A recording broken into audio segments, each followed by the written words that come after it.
I always look back at a turning point, and that was back around the COVID-19 pandemic when we're all kind of locked down in our homes. And one of the biggest issues in the industry was the shortage of chip manufacturing. And because of this, it caused a massive ripple effect to all other manufacturing, especially in the gaming sector. You know, when PlayStation 5 and the Xbox Series X were rolling out in 2020, the companies had to admit that they just could not make enough consoles in time. And so when you got a small supply and a high demand, that's where some people have a bit of an idea of doing a bit of a, let's go for some profiteering endeavors. And that's where Scalpers came to be.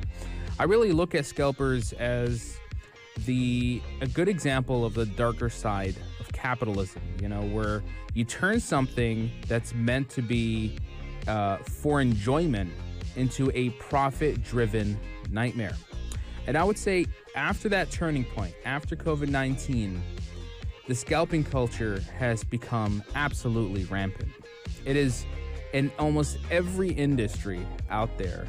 If anybody can get their hands on an opportunity to take something that you love, that you are very passionate about, and turn it for profit, they'll do it just because there's a slight demand.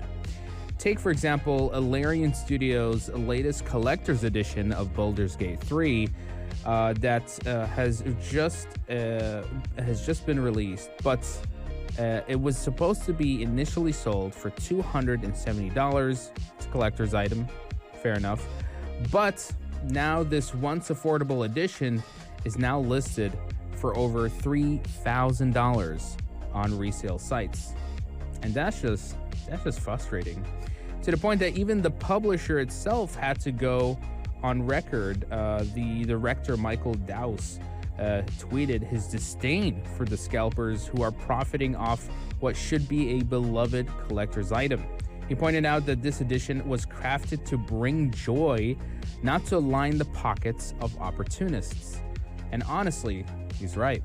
While I understand the economics at play, all these so-called, they call themselves scalpers call themselves entrepreneurs.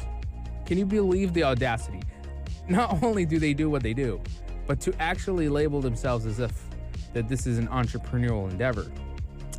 It feels wrong when something that was supposed to be a way to celebrate this amazing game that came out last year, which won a Game of the Year as well, and its community now getting exploited for profit. It's heartbreaking to think that a fan wanting to cherish a piece of this universe is getting sidelined by someone who's just looking to make a quick buck.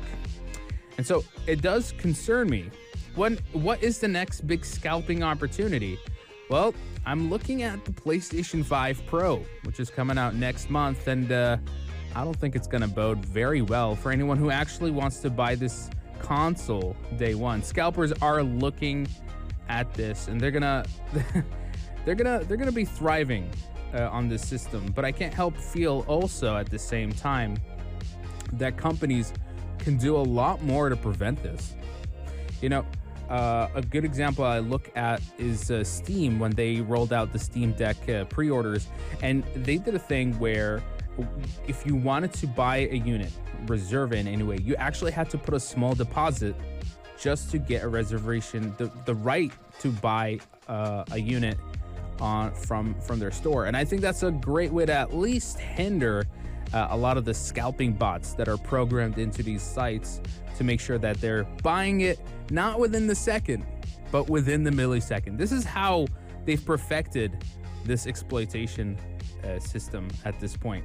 It's a frustrating cycle that's not only in the gaming industry, it's in all industries. I mean, if you try to even buy a ticket for a concert these days, forget about it.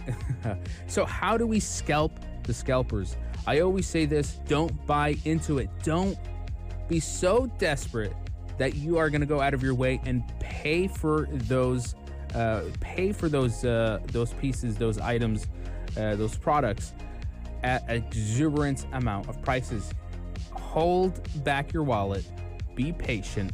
Eventually, the scalpers themselves will give in. They will break, because as long as nobody's buying at their exuberant prices, sooner or later they're gonna have to drop it for reasonable prices. This is the only way to fight this. And I think, again, developers and companies need to do a better job of putting countermeasures to ensure that scalpers don't get their hands on these products within milliseconds. There needs to be, I'm sure there are countermeasures that can be done. It just has to be implemented better. So yeah, if you have any opinions on this, your thoughts, do let me know. If you've been somebody who suffered under the scalping culture, let me know. I'm sure there's a few of you out there who have their gripes about this. We're going to take a short break, and coming up next, we're going to be covering a lot more news from the world of entertainment, so be sure to stay tuned right here to the Evening Buzz.